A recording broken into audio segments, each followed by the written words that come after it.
ser es Cristo, Rey de vida es para mí.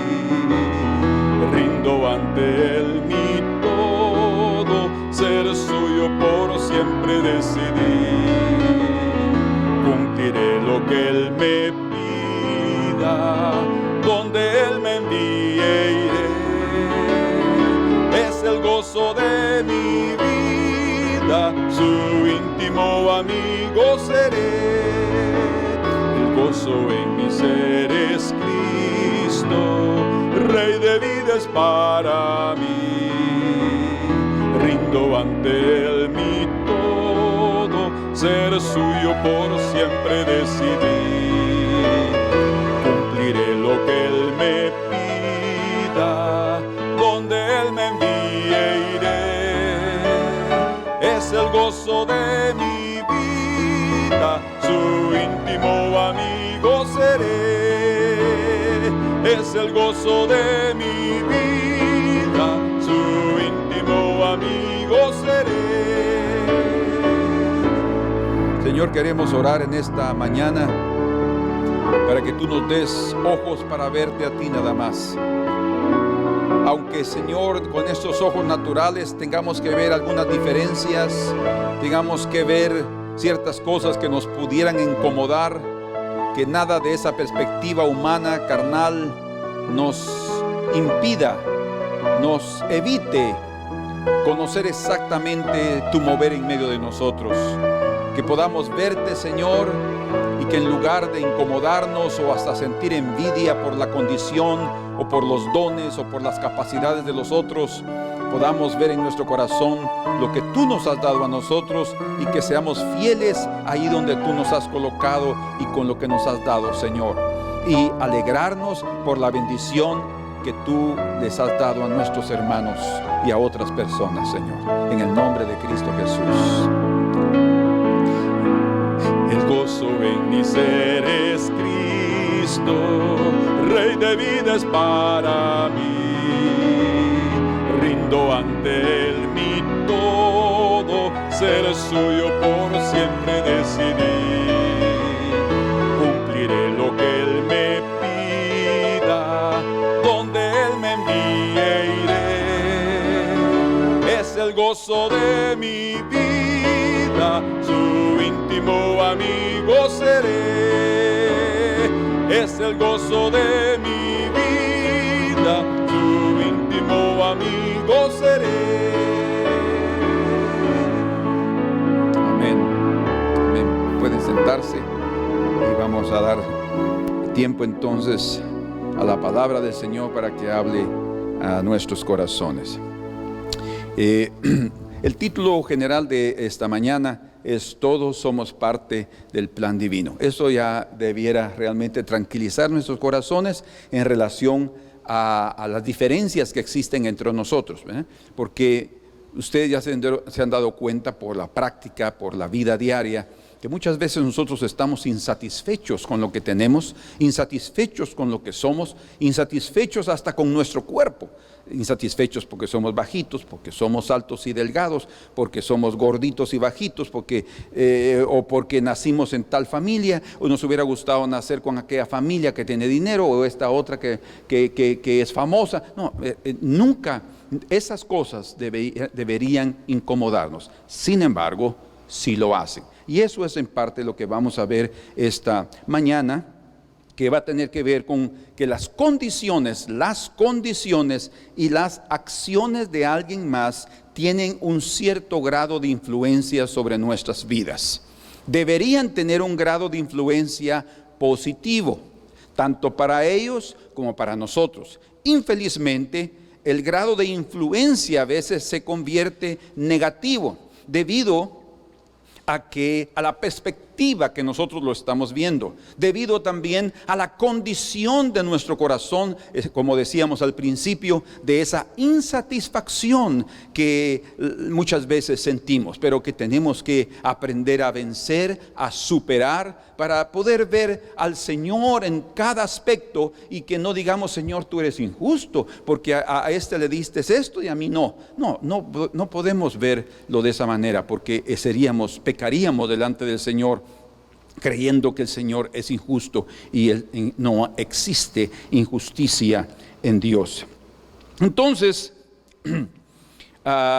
cuando estamos mencionando esto, debido a que Raquel estaba insatisfecha con la situación que ella tenía y con la condición de Lea, su hermana, que ella estaba dando hijos a Jacob año tras año, 4 años seguidos. Ella le dio los primeros hijos a Jacob, y eso realmente provocó en el corazón de Raquel una insatisfacción muy, muy grande, como ya lo hemos visto.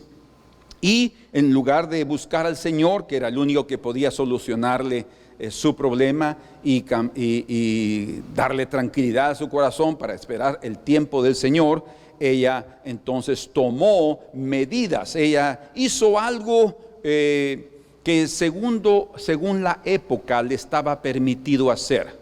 Quiero que vean esto, porque es interesante que cuando ella se casó y cuando Lea se casó, dice que su padre le dio a cada una sierva, o sea, como regalo, digamos, para que ellas tuvieran, esas personas, mujeres, que las sirvieran de una forma muy personal. Eran casi amigas, pero eran sus siervas. Y según la cultura de la época, esa sierva le pertenecía totalmente, era parte de su propiedad, y ellos podían hacer lo que quisieran con esas personas. Esa era la cultura de aquella época. En aquellos días creo que en Oriente todavía no ha cambiado mucho esa cultura, donde todavía existe esclavitud. Pero en el caso de Raquel, después de que ella le pidió los hijos a Jacob y trató de chantajearlo, entonces ya sabemos la respuesta que le dio su marido. Entonces dice ella en el versículo 3 del capítulo 30 de Génesis 33, capítulo 30, verso 3, dice: y ella dijo, he aquí mi sierva Bila. Vean la proposición. Ella pensó entonces en una alternativa de cómo tener hijos. Llégate a ella y dará a luz sobre mis rodillas. Era la costumbre para poderlo adoptar o tenerlo como propio. Y yo también tendré hijos de ella, dice. Era como el dar a luz en esa posición, y el ponerse también de rodillas para recibirlo, era como un cambio de estafeta. Era como que Bila le estaba dando totalmente su hijo, porque prácticamente pertenecía a Raquel debido a que ella era su esclava. Entonces ese cambio era permitido en aquella época y era hasta aceptado. Hay cosas culturales que obviamente, escuchen, no es que sea el plan de Dios. Muchas cosas de las culturas, costumbres de culturas, no son escriturales ni bíblicas. Eso está aquí registrado, pero no quiere decir que la Biblia apoya lo que se hizo, de ninguna manera. De hecho, ella podría haber esperado, porque el plan de Dios sí era darle hijos. Pero ella se tomó sus decisiones, como ella prácticamente imitó a Sara en su acción. Cuando Sara se vio desesperada de no tener hijos, habiendo recibido una palabra del Señor que ella tendría un hijo, ella no esperó y empujó a Abraham, ¿sí?, a entrar a Agar. Ustedes se dan cuenta entonces que fue otra vez esa práctica estaba en acción en esos días, y ella lo hizo según su cultura, pero no según lo que era la voluntad de Dios. ¿Cuántos problemas vinieron a la casa de Abraham debido a haber tomado esa decisión y debido a él también haber aceptado esa propuesta de parte de Sara? Entonces aquí vemos el mismo problema que se ocasionó, pero se encontró una solución, porque Bila no era estéril. Entonces ella concibió y dio a luz un hijo a Jacob. Y dice en el versículo 4: así le dio a Bila su sierva por mujer, y Jacob se llegó a ella. No puso mucha dificultad, otra vez, porque debido a ser una costumbre, y por otro lado fue la propuesta de ella, y el otro también dijo, bueno, está bien, y entró a Bila. Y dice, y concibió Bila y dio a luz un hijo a Jacob. Dijo entonces Raquel, escuchen con atención esto: me juzgó Dios. Me juzgó. Esa palabra o esa frase ahí en hebreo se leería Danani. Deus, ¿verdad? Danani, me juzgó Deus. Y lo que quiere decir es que prácticamente es como que Raquel había entendido que Dios había dado un veredicto a su favor, que en esa lucha, en aquel tribunal divino, al final de cuentas, o al fin de cuentas, el Señor había dado un dictamen a favor de Raquel. Entonces, me juzgó Dios, dice, ¿verdad? O hizo algo justo ahora a favor mío, no solo a favor de Lea. Imagínense cómo es que estaba haciendo. Por eso es que el nombre de ese hijo llegó a ser Dan. Danani, me juzgó. Por eso el nombre Dan quiere decir juicio, o también es traducido en algunos diccionarios bíblicos, o el significado, como un juez. Un juez. Puede ser refiriéndose al Señor, o también entre las tribus de Dan, en la tribu de Dan, también se levantó un juez que fue exactamente Sansón. Él vino de la tribu de Dan. Y entonces aquí el nombre que ella le dio revela prácticamente aquella rivalidad que había entre ella y su hermana. Era una marca prácticamente de la expresión de su corazón. Él estaba buscando cómo encontrar el medio de ir en esa batalla, en esa lucha contra su hermana, y no quedarse atrás, porque eran 4 hijos adelante. Entonces ahora ella ya recibía de Bilha este primer hijo. Y dice en el versículo número 7, concibió otra vez Bilha, la sierva de Raquel. Y Bilha quiere decir, para su información, atribulada e inquieta. Así era Bilha, atribulada e inquieta. Solo una manera de información, entre paréntesis, es interesante que Rubén, el primer hijo de Lea, haya entrado a la tienda de Bilha. Y eso fue un pecado que se cometió. No estoy justificando a Rubén, pero es obvio que Bilha también era un poco inquieta, y algo ahí debe haber sucedido, que ambos cayeron en un error, en un pecado en sus vidas.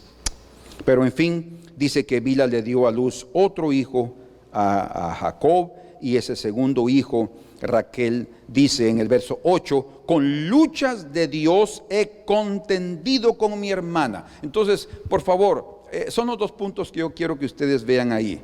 Primero, está aquí, dice, me ha juzgado. ¿Por qué? Porque hay una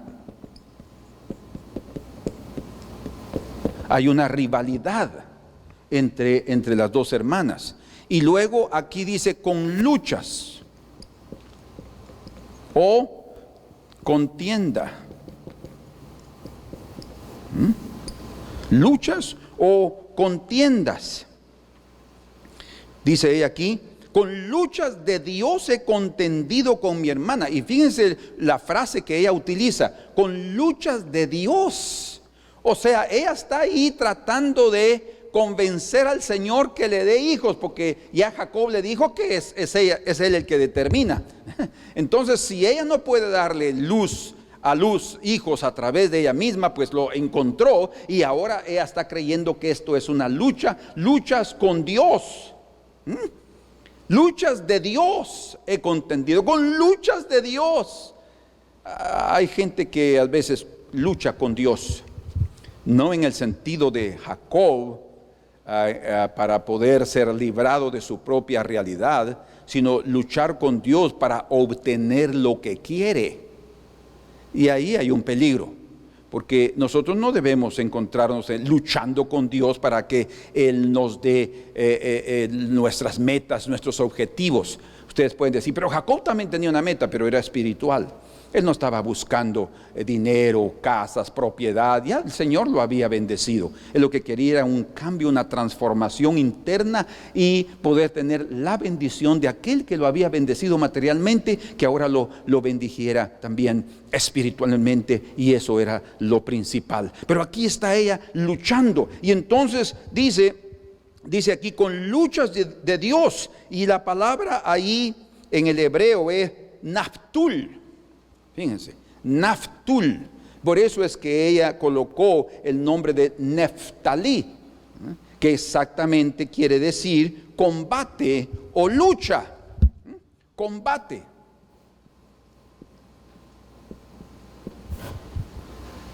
Luchas de Dios, ya no está. Con luchas de Dios, imagínense esto aquí. Prácticamente es lo que representa el segundo hijo. El primero representa el juicio y el segundo representa una lucha constante que ella estaba teniendo por obtener. Entonces, los nombres de los dos primeros hijos de Bila es Dan y Neftalí, que quiere decir juicio, y eso quiere decir lucha o combate, con luchas de Dios. Ustedes pueden ver entonces que la bendición que el Señor permitió que sucediera, porque Él también permitió que Bila fuera fértil, ¿verdad? Si no, no hubieran quedado embarazadas, que era fértil, y esa bendición que vino, a pesar del error, a pesar de la decisión que ella tomó, Dios les dio esos dos hijos, pero revelan exactamente lo que había en el corazón de Raquel. Ahora, vean ustedes cómo es que la influencia de lo que las personas hacen pueden afectarnos a nosotros también grandemente, en una cierta medida. Y como les digo, el propósito divino es que nosotros seamos, en las cosas que otros hacen, podamos ser afectados positivamente y no negativamente. O sea, que saquemos el provecho de eso y no seamos contaminados con ese espíritu de contienda. Entonces, después de que ella había hecho eso, pero ella tomó esas decisiones debido a la condición de Lea, de su fertilidad y la bendición de tener 4 hijos en su casa. Eso influenció, la hizo que tuviera una contienda con su hermana. Entonces, dice aquí la Escritura, en el versículo número 9, viendo pues Lea que había dejado de dar a luz, fíjense, habían pasado 4 años seguidos dando a luz a Rubén, Simeón, Leví y Judá. Esos fueron los primeros 4 hijos que vinieron a través de Lea. Después de 1 año de no dar a luz, ella también, después de haber visto que su hermana dio ahí, entonces ella también hizo lo mismo. ¿Cómo es que lo que otros hacen, los métodos que otros utilizan para alcanzar ciertos medios, también van a influenciar el corazón de aquellos que han sido bendecidos por Dios y dejan a un lado el método divino y también buscan el método de la carne para alcanzar sus objetivos? ¿Cuántos métodos han sido enseñados en la iglesia de Cristo durante estos años que, según algunos líderes, han encontrado como la clave para el éxito, la clave para la prosperidad, la clave para la bendición, la clave para tener una iglesia enorme, la clave para todo, la clave para tener dinero, porque todos los hijos de Dios debemos tener mucho dinero? Esa es la mentalidad, y hay métodos y hay formas, y algunos de esos hasta funcionan, como lo consiguió aquí Raquel. Ella consiguió hijos de otra forma. Dios todavía no quería dárselos, pero ella consiguió, y aunque no eran legítimamente suyos, ella los tomó como sus hijos. Entonces, cuando la preciosa Lea, la menospreciada Lea, vio que estaba Raquel haciendo eso y Jacob aceptó, entonces ella dijo: no, yo también debo dejar a un lado mi orgullo de capaz de que yo siempre he dado a luz, y yo ahorita no estoy consiguiendo hacerlo, no sé qué pasó, ¿será que voy a parar de dar a luz hijos? Y entonces ella dijo: no, yo voy a hacer lo mismo. Cuidado con imitar lo que otros hacen, porque definitivamente, aunque puedan ser métodos atractivos y que nos pueden mostrar que es por ahí el camino para alcanzar lo que queremos, debemos tener mucho cuidado, ¿eh? O sea, yo les quiero decir que eso está aquí en la Escritura, está evidente, y hasta nuestros errores y nuestras fallas, Dios puede convertir algo impresionante, como Él llegó a aceptar a esos hijos también de esas siervas, hijos de Jacob, para ser parte de la tribu, de las 12 tribus de Israel. Es impresionante, eso es solo la sabiduría de Dios. Debemos admirar la sabiduría de Dios en relación a eso, pero hay que tener cuidado en esos métodos usados, porque Dios podría haberlo hecho de otra forma. Dios podría haber tenido los 12 tribus de otra forma, pero nosotros ahí intervenimos y gracias a Dios que Él tiene esa soberanía y esa providencia preciosa que se adelanta para poder bendecirnos. Increíble. Por eso es que cuando yo pienso en Abraham, que él ya tenía a Ismael, él se encariñó mucho con Ismael, lo amó tanto, y después de algunos años, que pasaron 13 años de silencio, entonces el Señor dice: bueno, entonces ahora va a venir el hijo. El hijo, sí, el hijo que te dije, con Sara. Pero ya tenían un hijo. Y después, pero Señor, y sí, ahora va a venir el hijo. Imagínense qué vergonzoso delante del Señor haberme adelantado a eso, porque el Señor sí tenía un plan, y el Señor cumple sus promesas. Él tiene un plan. Ojalá que nosotros no nos desviemos de su plan. Todos podemos ser parte del plan divino. De hecho, lo somos, ¿sí? Y Él hasta incluye, fíjense, por eso lo estoy mencionando a Ismael, porque cuando ya vino Isaac, y el Señor le dijo: en este será tu descendencia, dice que Abraham le pide al Señor y le intercede a favor de Ismael: Señor, y de mi hijo, y de mi hijo. Y él ni le pone atención y dice: en Isaac será llamada descendencia. Y después de darle toda la bendición para Isaac, el hijo de Sara y Abraham, entonces le dijo: y en relación a Ismael también lo voy a bendecir. Imagínense, hermanos, también lo voy a bendecir, voy a hacer de él una gran nación, sí, la voy a levantar y voy a usarla también para que después sean enemigos, porque ellos llegaron a ser después enemigos ismaelitas. Hoy en día no existe una muy buena relación entre los árabes, que ellos vienen de Ismael, ¿verdad?, y entre Israel. Dios en sus planes, todo o sea, nada se escapa, aún nuestros propios errores.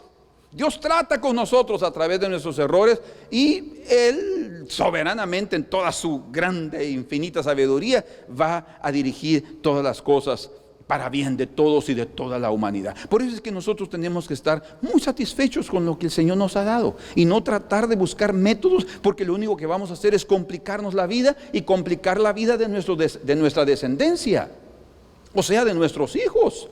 Tengan la seguridad que si cualquier padre de familia tiene hijos por otro lado, y no solamente los hijos de su propia casa, de su matrimonio, va a perjudicar la herencia, si es que les deja algo, ¿verdad?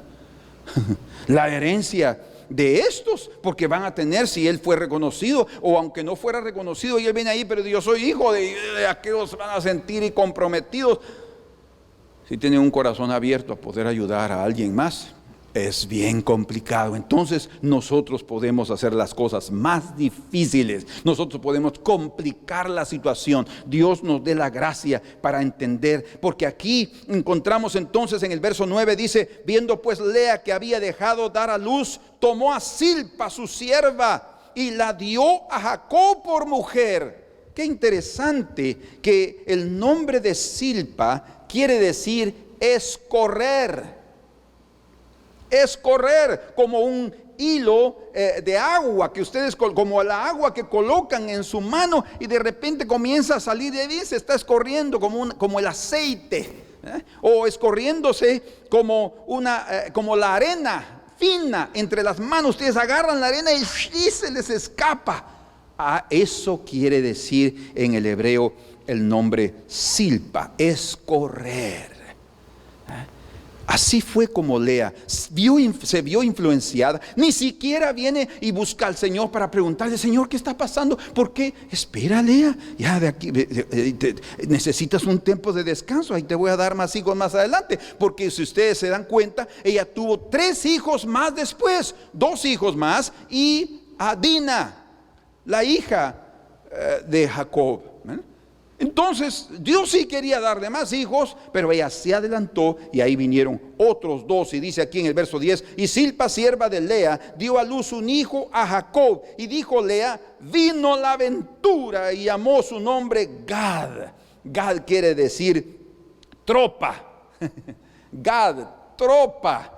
O sea, como quien dice: ahora sí, ¿verdad? Ahora sí tengo una tribu conmigo, un ejército de hijos. Porque sí, en la escritura los hijos son contemplados como el ejército de la familia. En cuanto más hijos, el ejército es mayor. Eso lo encontramos en el Salmo 127, que dice que los hijos son como flechas en la aljaba. Los hijos son flechas, o sea, armas, y son parte del ejército. Entonces aquí Lea también está diciendo: yo tengo una tropa. Ya son prácticamente aquí en ese momento 5 hijos.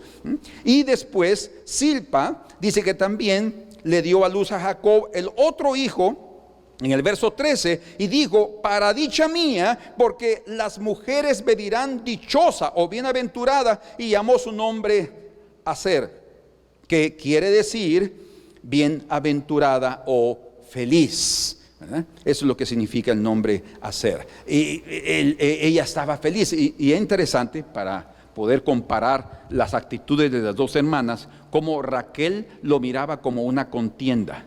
Lea fue influenciada y dijo: ay, sí, el Señor me dio eso porque yo le concedí. Ella pensó que el haber dejado a un lado su orgullo de fértil y haberle dado su sierva a Jacob, eso fue que tocó el corazón de Dios para darle también hijos a través de esta sierva. El pensamiento de Lea fue su pensamiento, fue lo que ella expresó. Pero lo que sí se ve es un corazón diferente, ¿verdad? Ella está ahí con una mejor cantidad, un gran número de hijos, y siendo feliz y bienaventurada. Y la otra: Dios me ha juzgado, ¿verdad? Y Dios, yo he luchado las batallas de Dios para alcanzar lo que ahora tengo. Bueno, somos muy diferentes, pero escuchen, hermanos, no importa si somos una Raquel, si somos una Lea, todos somos parte del plan divino. Dios tiene un plan divino para cada uno de nosotros. Hoy no me va a dar tiempo de contarles ciertas cosas de Raquel. Les voy a contar algunas cosas de Lea y cómo es que el Señor se manifestó a través de la vida de ella. Pero Lea hasta pensó que ella no podría darle más hijos a Jacob, y por eso ella hizo lo mismo de su hermana. La influencia ejerció en ella un poder, un grado de poder que hizo que prácticamente llevara a que Dios le diera hijos a través de su sierva Zilpa. Ay, Señor. Pero, hermanos, Dios puede mudar nuestra suerte y no necesitamos hacerlo a través de métodos carnales. Dios es el que cambia nuestra suerte. Bien dice la Escritura en Proverbios capítulo 22. Si ustedes quieren abrir sus Biblias, Proverbios 22, el versículo número 24. Dice: no te entrometas con el iracundo, ni te acompañes con el hombre de enojos, no sea que aprendas sus maneras y tomes lazo para tu alma. ¿Qué es lo que está diciendo aquí? Está hablando de la influencia. Ella vio y fue influenciada. Donde nosotros nos encontremos, vamos a ser influenciados. Así sucede, ¿verdad? A veces en un lugar, el otro compró un iPhone. Un iPhone. Yo solo tengo un Galaxy. No, yo también voy a comprar un iPhone para la próxima. No tengo dinero, pero lo voy a poner en el cartón de crédito, en la tarjeta de crédito. Y ahí estoy durante un año completo pagando no sé cuánto de dinero. No, pero de alguna manera voy a salir. Influenciado por las condiciones o por la capacidad que el otro tenga, o también por la tontería del otro, porque también él puede estar endeudado, pero quiere aparentar de tener su iPhone. Cuidado con la influencia de los demás, porque puede llevarnos a cometer graves errores. Por eso no te acompañes con el hombre de enojos. Está hablando de que nosotros podemos aprender las maneras, porque la condición y las aptitudes de otras personas pueden y tienen un grado de influencia sobre nuestras vidas. Por eso es que nosotros necesitamos acercarnos cada vez más al Señor, para que sea la influencia de Él que nos haga vivir correctamente en esta tierra. Dice aquí la escritura en Proverbios 13, versículo 20: el que anda con sabios, sabio será, mas el que se junta con necios será quebrantado. Otra vez, la influencia determina cuál va a ser también nuestro camino, como lo leemos también en Primera de Corintios, su capítulo 15, y en el versículo número 33, dice: no erréis, las malas conversaciones corrompen las buenas costumbres. ¿Cómo es posible que algo pueda corromperse debido a la influencia de mi relación con ciertas personas? Eso es una realidad. Debemos de entender que debemos de seleccionar nuestras amistades. Debemos hasta seleccionar qué es lo que conversamos con otras personas, porque nuestra conversación nos puede llevar a tomar ciertas decisiones hasta inconscientemente, que no es lo que debemos hacer. Entonces hay que tener cuidado y hay que vigilar cómo nosotros nos comportamos. Pero Dios puede cambiar nuestra suerte. Él es nuestra porción.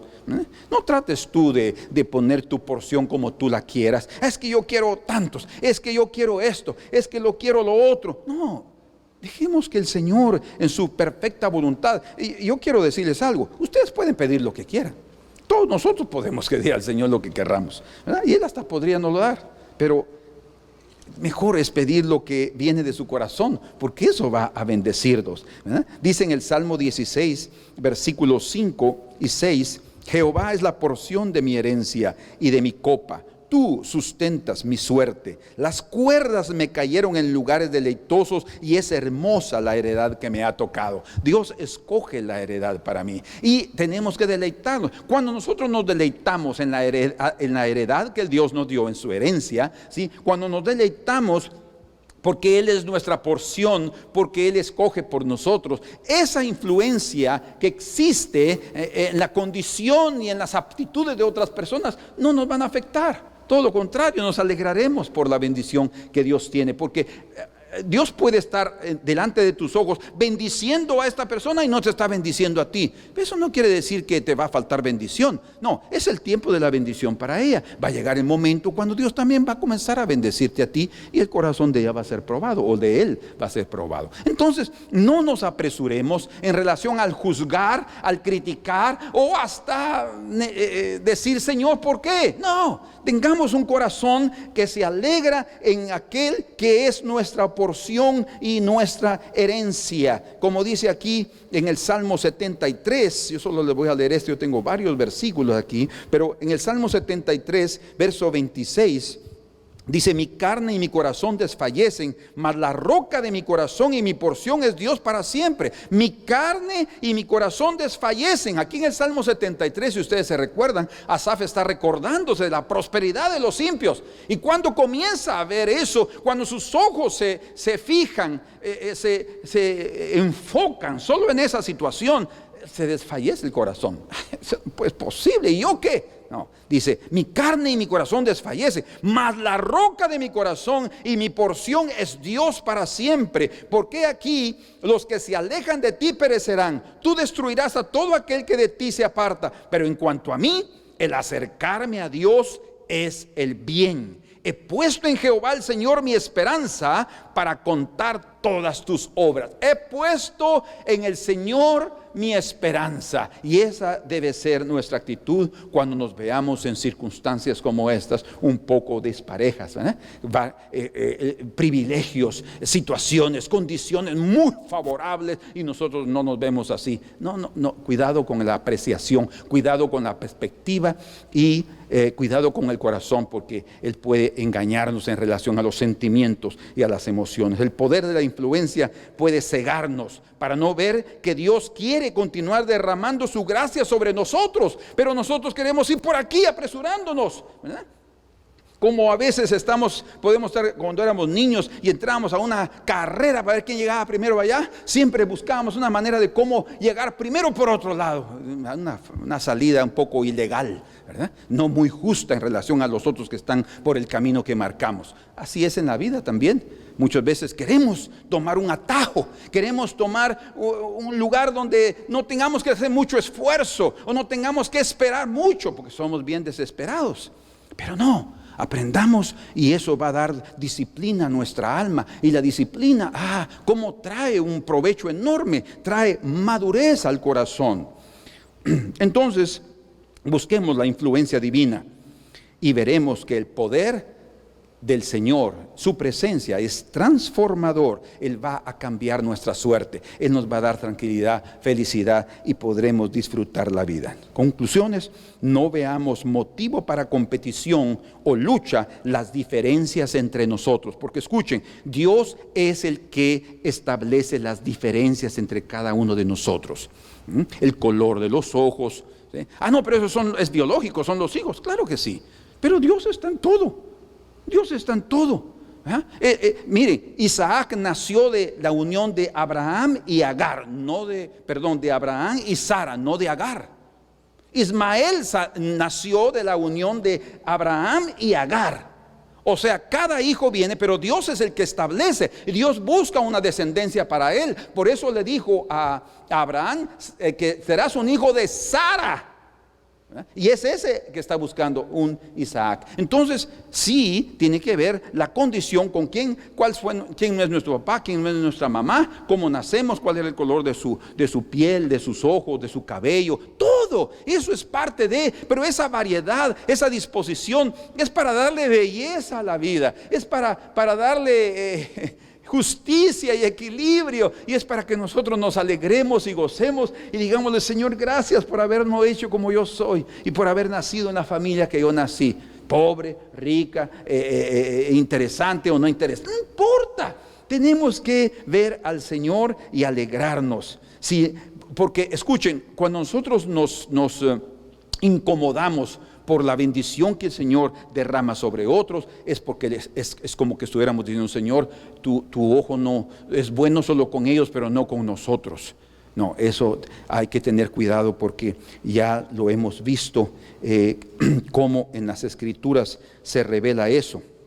Quiero mostrarles aquí en breve. Venzamos la envidia, alegrándonos por la felicidad y la buena condición de alguien más. Alguien me preguntaba: ¿cómo podemos vencer la envidia? Una de esas formas es alegrándonos por la condición de los otros y manifestándolo de corazón, ¿sí? Siendo bondadosos también y haciendo buenas obras a esas personas que hemos sentido algo de envidia. De esa forma contribuiremos a su felicidad y también a la nuestra. Humillémonos delante del Señor, porque Él está involucrado en la vida de nuestro hermano y en nuestra vida. No podemos decir: ay, no, es que lea, porque lea, que lea. No, Dios está involucrado en la vida de ella y Dios también está involucrado en tu vida, Raquel. Pero todo tiene su tiempo. Todo tiene su tiempo, y en el tiempo del Señor todo es hermoso. Entonces lo único que tenemos que aprender es a esperar, aprender a gozarnos en la porción de nuestra copa. Otro, Dios establece las diferencias. Son lecciones que estoy sacando aquí, conclusiones de esta parte. Y fue lo que Raquel no podía ver. Ella no podía ver esas que venían de Dios, esas diferencias. Dios decide. Dios decide. Pues en otras cosas ella tenía ventaja en relación a Lea. ¿Se dan cuenta? O sea, Lea no tenía el amor de Jacob, pero ella sí lo tenía, pero ella no podía ver eso. Ni le interesaba, ella lo que quería eran los hijos de la otra. Ella también quería tener hijos. Entonces cuidado con eso, porque nuestro ojo puede ser malo cuando lo comparamos en relación al ojo del Señor. Quiero llevarlos a ver cómo la Escritura menciona eso, porque es bíblico lo que estoy diciendo. En Lucas capítulo número 11 y verso 34 dice: la lámpara del cuerpo es el ojo, dice. La lámpara del cuerpo es el ojo. Cuando tu ojo es bueno, fíjense, que hay un ojo bueno y un ojo malo. O sea, cómo estás viendo las cosas. También todo tu cuerpo está lleno de luz. Pero cuando tu ojo es maligno, envidioso, codicioso, contencioso, también tu cuerpo está en tinieblas. Entonces, dependiendo cuál es la condición de cómo estoy viendo las cosas, puedo tener luz o puedo tener tinieblas. Es lo que el Señor está diciendo aquí. Mira pues, no suceda que la luz que hay en ti sea tinieblas, dice. Pero ahora vamos a Mateo capítulo 20 para entender un poco mejor sobre este punto. Y en el versículo número 10 leemos, capítulo 20 de Mateo, versículo 10. Al venir también los primeros, está hablando aquí de los obreros de la viña, para recibir su salario. Dice: al venir también los primeros, pensaron que habían de recibir más, porque ellos habían trabajado un poco más. Pero también ellos recibieron cada uno un denario, un día de trabajo. Y al recibirlo, murmuraban contra el padre de familia. Recuerden que él había concordado con ellos un acuerdo de darles un denario por su trabajo, diciendo: estos postreros, que habían trabajado menos, han trabajado una sola hora y los has hecho iguales a nosotros. Aquí está el problema. Los has hecho iguales a nosotros. Nosotros merecemos más. Y escuchen, ustedes podrían: pero es que yo trabajé más. Fueron 8 horas del día o 11 horas del día y trabajando duro, y solo voy a recibir un salario. Parece de veras, ¿verdad? Qué injusticia. Y dice entonces, verso 12, diciendo: estos postreros han trabajado una sola hora y los has hecho iguales a nosotros. Los has hecho, que hemos soportado la carga y el calor del día. Él respondiendo dijo a uno de ellos: amigo, no te hago agravio.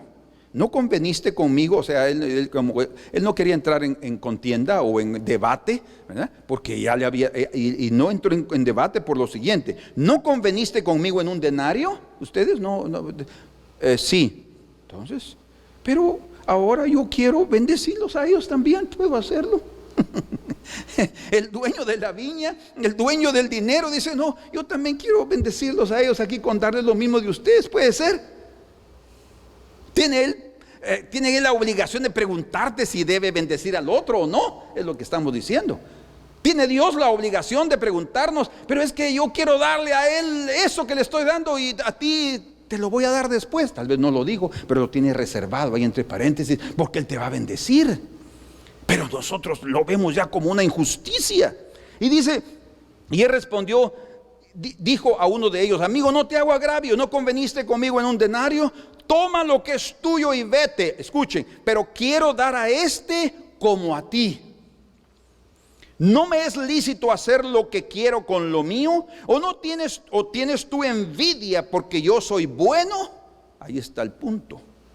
Así los primeros serán postreros y los postreros primeros, porque muchos son llamados, mas pocos escogidos. O sea, en esta parábola revela claramente el ojo bueno de Dios.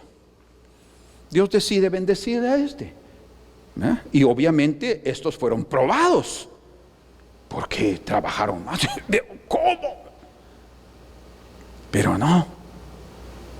Si estoy seguro, en la justicia de Dios, en la práctica de la vida, que más adelante, si estos no hubieran hablado, porque así es Dios, si estos no hablan y no se quejan y dicen, pues sí, nosotros convenimos con eso, seamos justos, callémonos la boca porque estamos con aquel que nos puede dar trabajo otro día.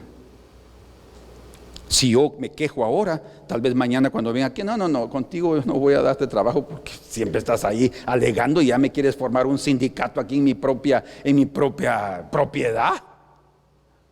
¿Ah? Pero no, sí, está bien, Señor, gracias, sí, qué bueno que tú eres así. Entonces para la próxima voy a aparecer a la 11ª hora. Tal vez un poco más astuto. No creo que funcione cuando nosotros nos lo programamos, pero lo importante, ¿saben cuál es? La actitud de corazón. Poder llegar y estar así, Señor, puedo ir a trabajar otra vez a tu viña porque eres tan bueno que ahora sí me vas a bendecir probablemente. Y sí sucede, hermanos, tengan la seguridad. Cuando el Señor ve la actitud del corazón, Él también es tan bueno que cambia. Por eso es que también bendijo a Raquel más adelante y le dio también hijos a ella que salieran de su vientre, porque había en el plan de Dios darle 2 hijos preciosos. ¿Sí? José y Benjamín. 2 hijos preciosos le dio a Raquel, que ustedes podrían decir tal vez vale por otros más de los de Lea.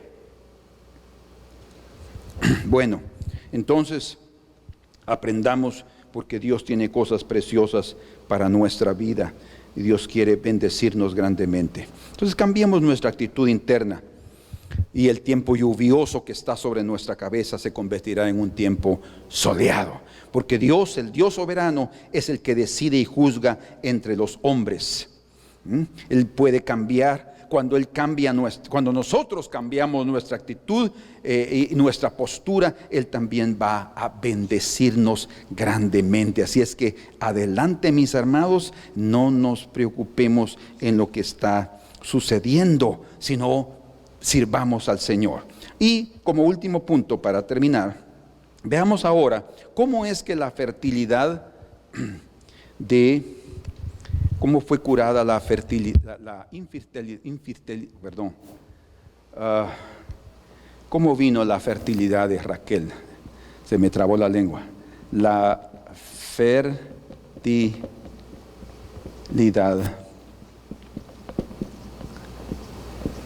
de Raquel. El cambio en su vida. Porque aquí es donde vamos a ver la justicia de Dios, cómo Él interviene en su tiempo exacto. Ahora, consideremos esto. Una de las ventajas que ella tenía era el amor de Jacob. Y yo pregunto, ¿el amor de Jacob la curó de su esterilidad?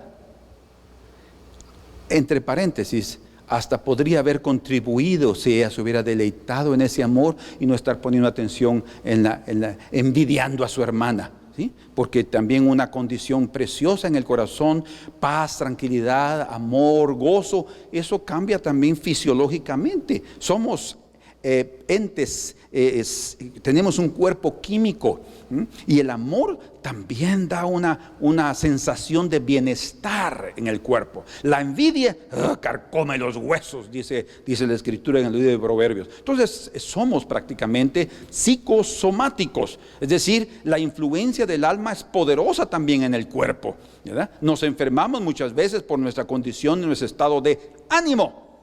Entonces es importante que veamos esto, que ella no se deleitó en esto, a pesar de tener esa ventaja, el amor de Jacob no la curó. Entonces podemos colocar aquí, esta era una ventaja que ella tenía, ¿sí? Pero no la aprovechó debido a la condición de su corazón. Tampoco la curó el pedido desesperado para tener hijos. ¿Recuerdan, verdad? Dame hijos y no me muero. Tampoco eso la curó. No la curó. ¿Por qué? Porque podemos decir aquí prácticamente que era una actitud rebelde, ¿sí? Era una actitud rebelde. Y eso no nos cura, eso nos compromete más. Por otro lado, tampoco la curaron las mandrágoras que ella pidió de Rubén cuando las encontró en el campo y que se las había llevado a su mamá Lea. ¿Qué estamos hablando de eso? Ni supersticiones o comidas exóticas o afrodisíacas van a realmente, pueden hacer algo. Yo no creo que ciertas comidas pueden ayudarnos. Otra vez, dependiendo de nuestra actitud. Amor, gozo, paz, tranquilidad, sosiego, contentamiento, gratitud. Eso hace que mantengamos una salud en el cuerpo, juntamente con una muy buena alimentación. Somos lo que comemos tanto en lo físico como en lo emocional. Somos lo que somos en cuanto a lo que entra aquí en esta lámpara. Un ojo puede ser bueno o malo dependiendo también de lo que hemos permitido que entre y de lo que sale del corazón también, porque es lo que nosotros ahí incubamos y hacemos que crezca y se desarrolle y se manifieste después. Entonces ni las mandrágoras curaron. ¿Quién fue el que hizo la obra de fertilidad sobre Raquel? ¿Quién? Dios, aleluya. Él fue el que la curó. Dice aquí la escritura, si ustedes quieren ver conmigo, regresando ahí a Génesis, porque eso lo encontramos en Génesis,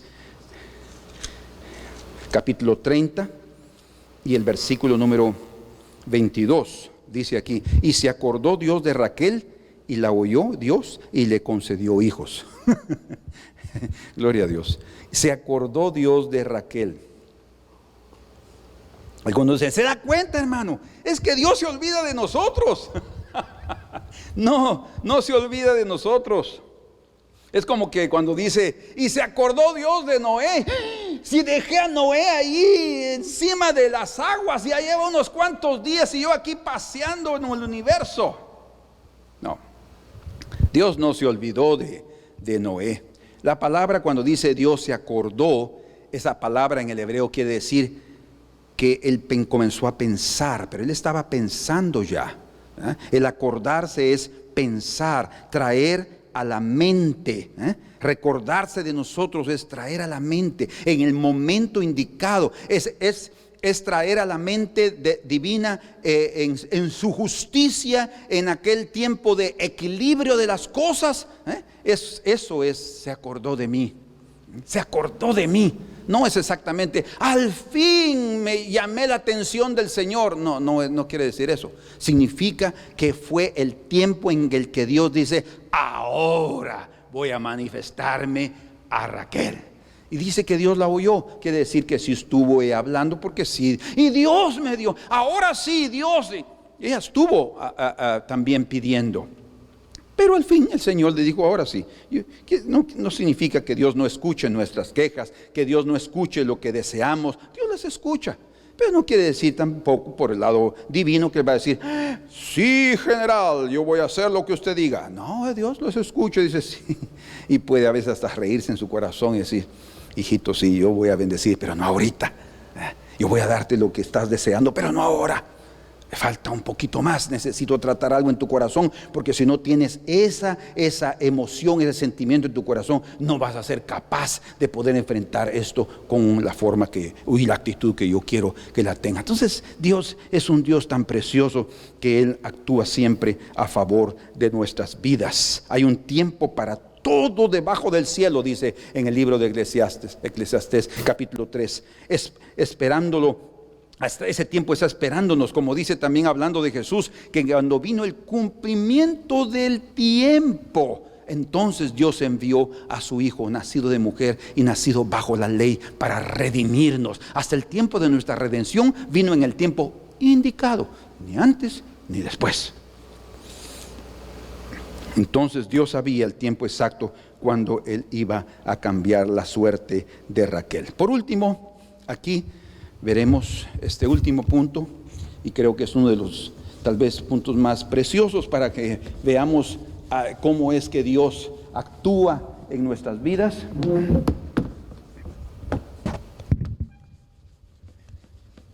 Y nos gocemos de ver al Señor involucrado en cada aspecto. Ya vamos a cambiar ese negocio ahí feo. Bueno, quiero que ver ahora con ustedes esta parte aquí. Oigan, lean ahí con atención y presten atención a lo que voy a escribir.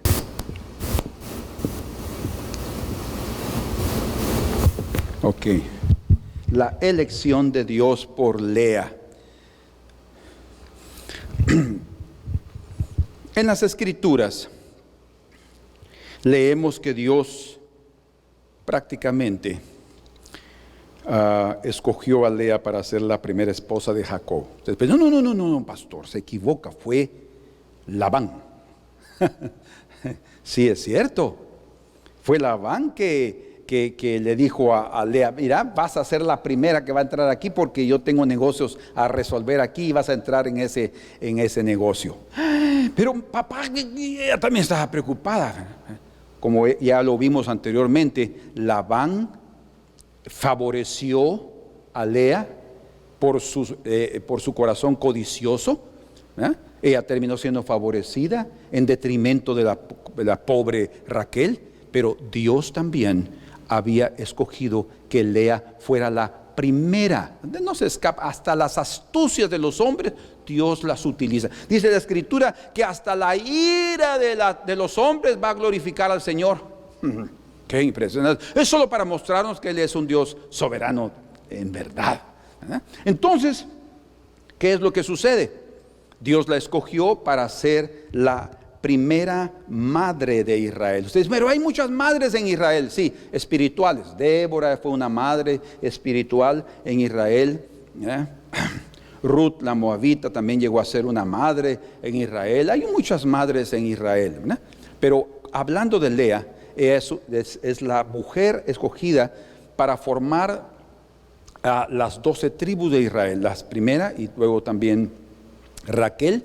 Para de ellas dos formarse, las siervas se toman como parte de las esposas, para formar las 12 tribus de Israel, para ir formando la estructura, la base del pueblo de Dios. Ahora, vean por favor algo aquí muy importante. Lea entonces fue la primera esposa de Jacob en haber concebido los primeros 4 hijos. Todo comenzó entonces con Lea, porque Raquel era estéril. El Señor dice: no, se detienen un poquito aquí. Es como el Señor para las aguas de un río para que pase el otro aquí, ¿verdad? Aquí para un momentito, no, ahí no vamos a dar tiempo aquí, ahora puede usted seguir. Es un administrador, Él maneja las cosas de la vida de una forma impresionante y maravilloso. Ahora, vean ustedes aquí, de la menospreciada Lea,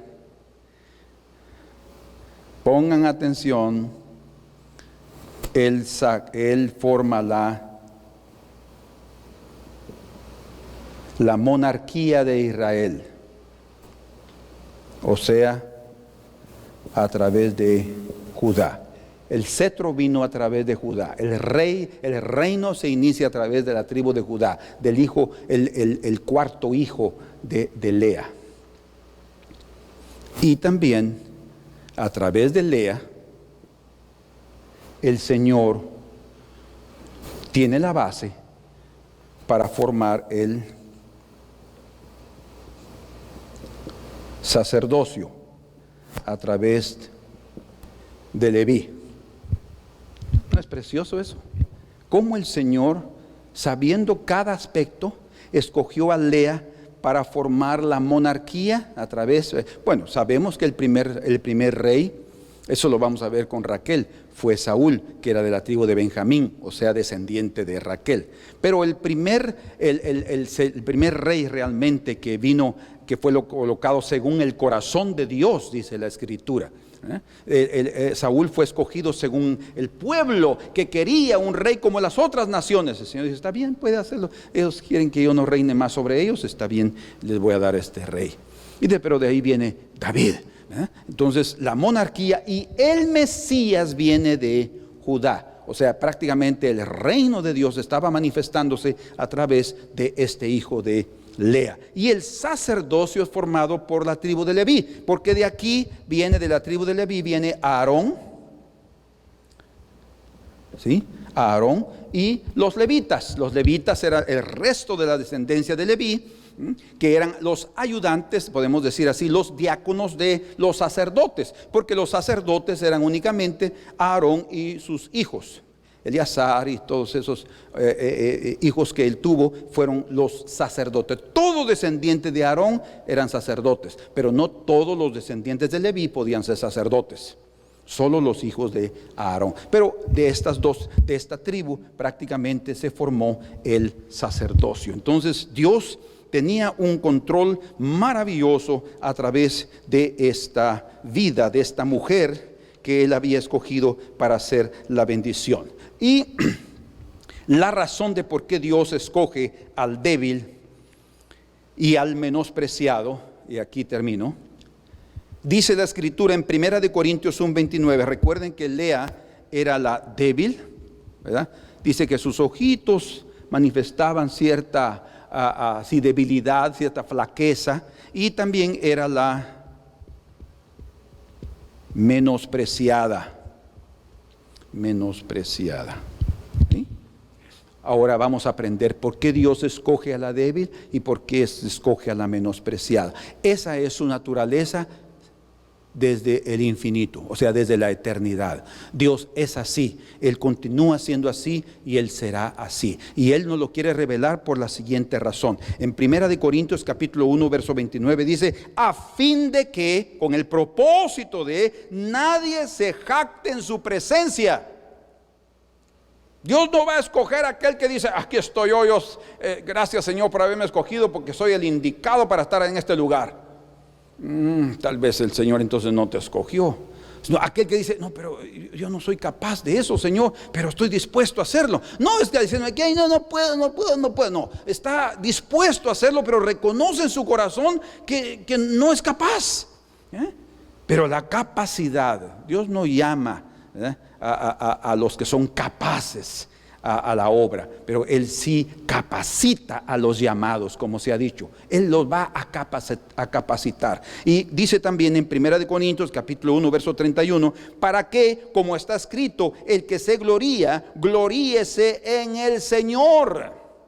Gloríese en el Señor. ¿Por qué el Señor? La pregunta es esta: ¿por qué el Señor escoge a lo débil y menospreciado? Para que nosotros aprendamos a escoger el lugar indicado, o sea, el lugar de la humildad, el lugar de la posición baja, porque es ahí donde el Señor va a llegar y donde dice que Él va a levantar al pobre del polvo y lo va a sentar con los príncipes. Dios es el que exalta, pero Él no exalta a medio prumo. Dios no exalta al que ya está exaltado, no, ahí ese necesita caer un poquito. Hasta abajo. Cuando ya esté ahí, Señor, por favor, ten misericordia de mí. Levante el Señor. Recuerden que mientras Pedro iba ahí, ay, Señor, estoy andando como tú andas. Sigue adelante, Pedro. Y de repente comenzó a hundirse. Señor, hombre de poca fe, pero ahí lo ayudó. Venga, yo te ayudo aquí. Lo levantó. Sí, hay muchos que nos sentimos capaces de poder hacer también lo que Dios hace. Pues adelante. Pero a veces vamos a tener que aprender a ser humillados para buscar ese lugarcito bajo, porque es ahí donde el Señor mora y es a ese que el Señor levanta. Y escuchen, eso es lo que Dios quiere que nosotros tengamos en el corazón. Vean lo que dice, y estoy corriendo ahora porque yo quiero terminar esta parte. ya que mi intención es, si Dios quiere, de aquí a la próxima lección, terminar también con ustedes de este estudio. Vamos a ver si lo conseguimos. Pero en Jeremías capítulo 9, verso 23 dice: así dijo Jehová, versos 23 y 24, no se alabe el sabio en su sabiduría, ni en su valentía se alabe el valiente, ni el rico se alabe en sus riquezas. Mas alábese en esto el que se hubiere de alabar. Si hay algo que se va a alabar, es en esto: en entenderme y conocerme. Qué precioso. Que yo soy Jehová, que hago misericordia, juicio y justicia en la tierra. Porque estas cosas quiero, dice Jehová. He aquí que vienen días, dice Jehová, en que castigaré a todo circuncidado y a todo incircunciso. Está hablando de una justicia total. Él no hace acepción de personas. Va a tratar con todos nosotros, principalmente con sus hijos, porque el juicio de Dios comienza por la casa de Dios. Entonces tenemos que aprender a gloriarnos. Por eso dice que debemos de gloriarnos en Jesucristo. Él es nuestra justificación, Él es nuestra salvación. Por eso dice también en Romanos 3:27 que no es por obras para que nadie se gloríe. Nuestra salvación no es por obras, es por fe. Y la fe lo alcanzan los pobres, la fe la alcanzan los necesitados, los que están en una condición difícil, los que necesitan creer que van a salir de esa condición para entrar a una mejor, la que Dios tiene determinada. Por eso dice: ¿dónde está la jactancia en el camino de Dios? Está excluida, dice. No existe la jactancia. Dios no está esperando que alguien se esté jactando delante de Él. No, por eso Él escoge a la débil y a la menospreciada para manifestar su gloria, su Mesías, a su Hijo. Entonces evitemos la vanagloria en el corazón, evitémosla, porque Él quiere que sepamos que Él escoge al débil para que nosotros tomemos ese lugarcito y para Él levantarnos también y escogernos a nosotros. La vanagloria en el corazón es trabajo de Satanás. La soberbia que es colocada en el corazón es pecado que llevó a la condenación al diablo.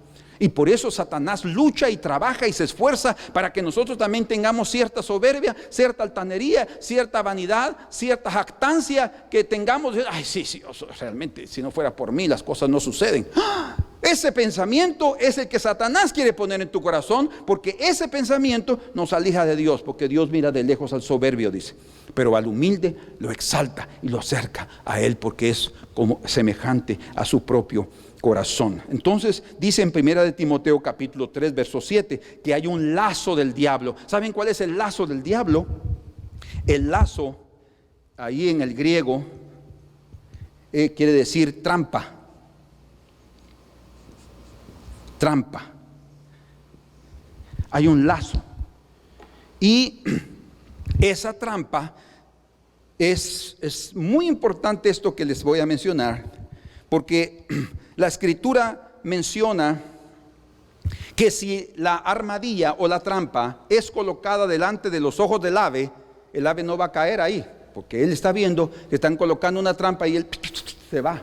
Entonces, una trampa es colocada a escondidas para que no se vea. Toda tentación está escondida para que tú no la veas, para que cuando te des cuenta, ¡pum!, ya caíste en el lazo del diablo. El lazo del diablo es la condenación que viene por la soberbia y por el orgullo del corazón. Por eso es que también en Timoteo, hablando de los diáconos, Pablo le dice a Timoteo que debe escoger a alguien que sea manso, que sea misericordioso, maduro y no un neófito, para que no caiga en el lazo del diablo. O sea, que debido a la falta de madurez, debido a que no ha tenido golpes suficientes en la vida, no ha aprendido que necesita estar así pequeñito. Necesita pasar más tiempo en la vida para poder llevar otros golpes y poder decir: no, esto tenemos que tomarlo pianito, porque de otra manera no podemos sobrevivir. Entonces, ¿cómo podemos nosotros ser libres de esa trampa, que también en el griego da a entender como que es un hechizo, como que nos atrae para ese lugar, para que caigamos ahí? Por eso es que él cayó. Él quiere que nosotros caigamos en lo que Él cayó. Él fue lanzado de los cielos por el orgullo de su corazón, pues la soberbia, dice en Ezequiel y en Isaías 14 y Ezequiel 28, fue lanzado abajo. Y eso es lo que Él quiere también, colocar eso para que nosotros caigamos. Él sabe que ese fue su problema y quiere ponernos también el mismo problema en el corazón. ahora, terminamos con esto. ¿Cómo podemos librarnos de la trampa de Satanás, de ese lazo? El primer punto es buscando al Señor, buscando a su presencia, confiando en Él, poniendo nuestra esperanza en Él y haciendo del Señor nuestro refugio. Es exactamente lo que dice aquí en el Salmo 91, famoso y que todos nosotros nos lo aprendemos hasta de memoria, porque nos gusta tanto ser protegidos y guardados, pero no estamos dispuestos a pagar el precio.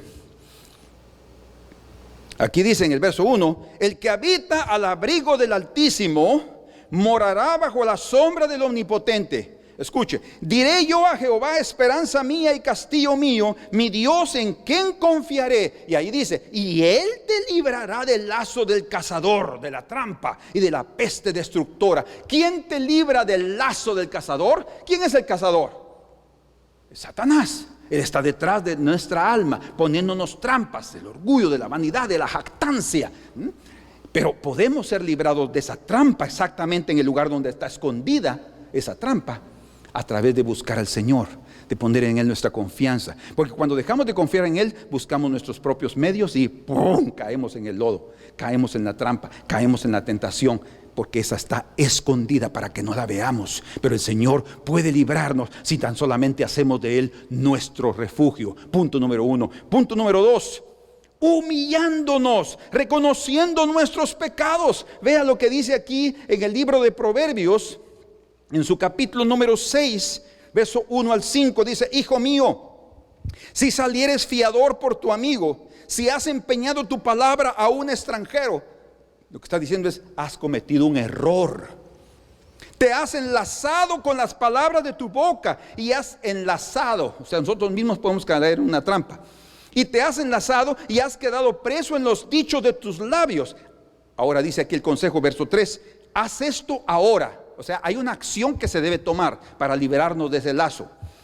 Haz esto ahora, hijo mío, y líbrate, ya que has caído en la mano de tu prójimo. Ve, humíllate y asegúrate de tu amigo. Cuando cometamos un error, lo mejor es humillarnos y decir: mira, yo cometí o mentí, o dije esto que no debía, me comprometí, la verdad es que no es así, mejor me humillo y mejor pasar un poco de vergüenza y no quedar preso en ese lazo debido al orgullo. Dice: no des sueño a tus ojos, ni a tus párpados adormecimiento. O sea, no te duermas. Escápate como gacela de la mano del cazador y como ave de la mano del que arma lazos. Satanás es el que arma los lazos de condenación, y podemos librarnos de ellos a través de buscar al Señor, y en segundo lugar a través de reconocer nuestros errores y humillarnos e ir a resolver la cuestión, poniendo nuestra cara ahí, diciendo: perdonen, pero yo fallé aquí y por mí se inició este problema, por favor quiero solucionarlo. Lo que haya que pagar aquí lo pagamos, pero aquí no quiero seguir más con esta situación. Es mejor reconocerlo que seguir ahí en la necedad. Y el tercer punto, la tercera razón, la encontramos también en el libro de Proverbios, en el capítulo número 1. Vamos ahí.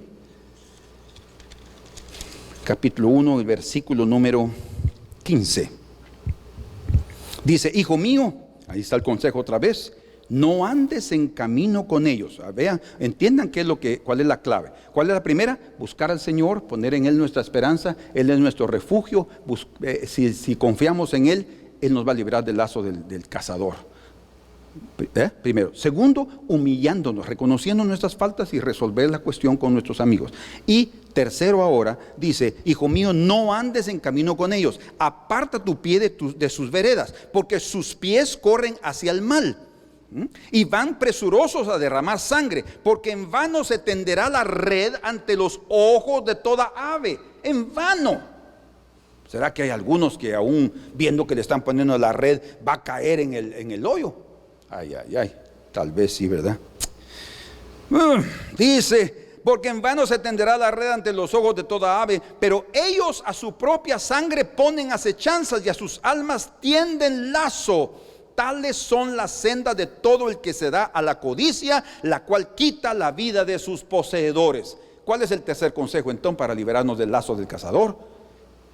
No andando en el camino de aquellos codiciosos y pecadores. La influencia de los malos también puede hacernos caer en la misma trampa que está destinada para ellos, porque esas trampas están escondidas. Fíjense ustedes que hoy leí, no sé si fue hoy o ayer, pero leí una noticia que en Alemania, en un campo de un agricultor, estalló una bomba de la Segunda Guerra Mundial. Ahí estaba y no la habían visto. Y él había labrado a la tierra varias veces durante tantos años, desde 1943, 44, 45. Imagínense hasta la fecha, más de 50 años. Y estalló la bomba. Ahí estaba y se ve, yo vi el hoyo de la fotografía. Parecía un cráter que se había hecho ahí. Parecía una bomba enorme. Hizo un diámetro tal vez de unos 6 metros de diámetro, de profundidad tal vez eran unos 2 metros. Todo lo que había de la plantación ahí, no sé exactamente qué era lo que tenía, trigo, fue destruido. Y ahí el gran cráter que dejó la bomba, pasó un tiempo, estaba escondida, nadie la vio. Y de repente, saber qué condiciones atmosféricas, temperatura, yo no sé qué pasó ahí, la bomba se dio un estallido.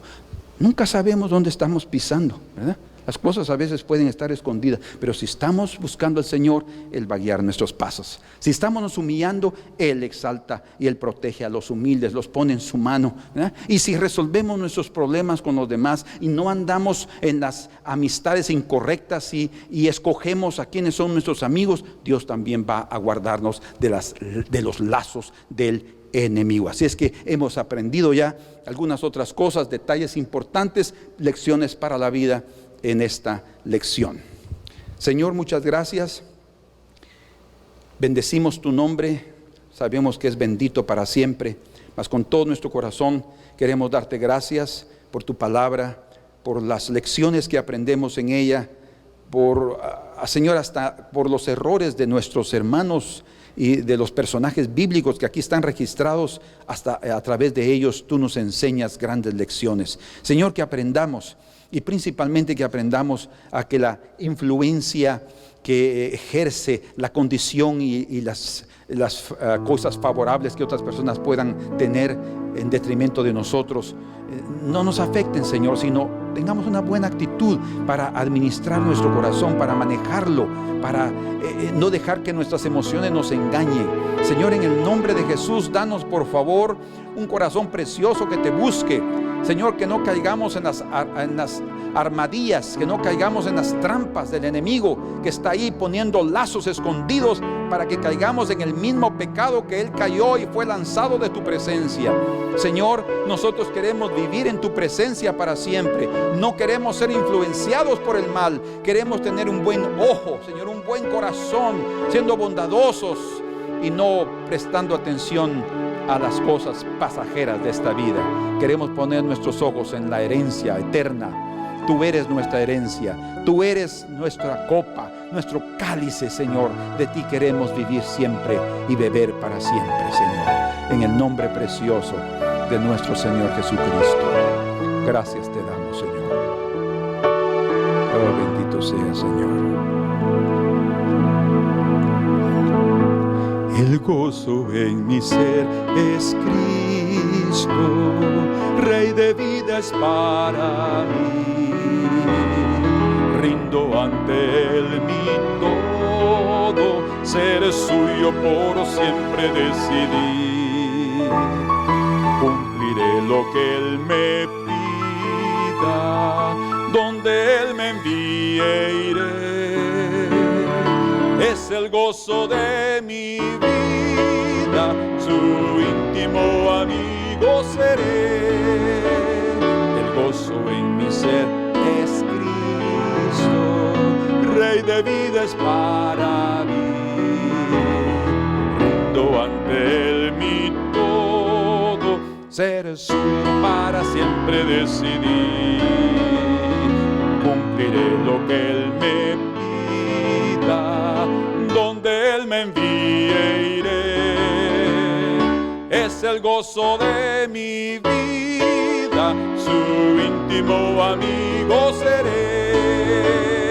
Es el gozo de mi vida, su íntimo amigo seré.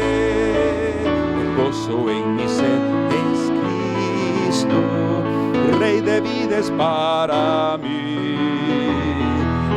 rindo ante Él mi todo, ser suyo por siempre decidí.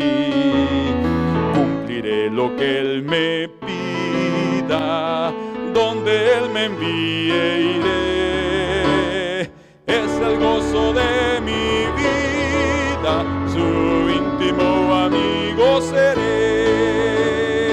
Es el gozo de mi vida, su íntimo amigo seré.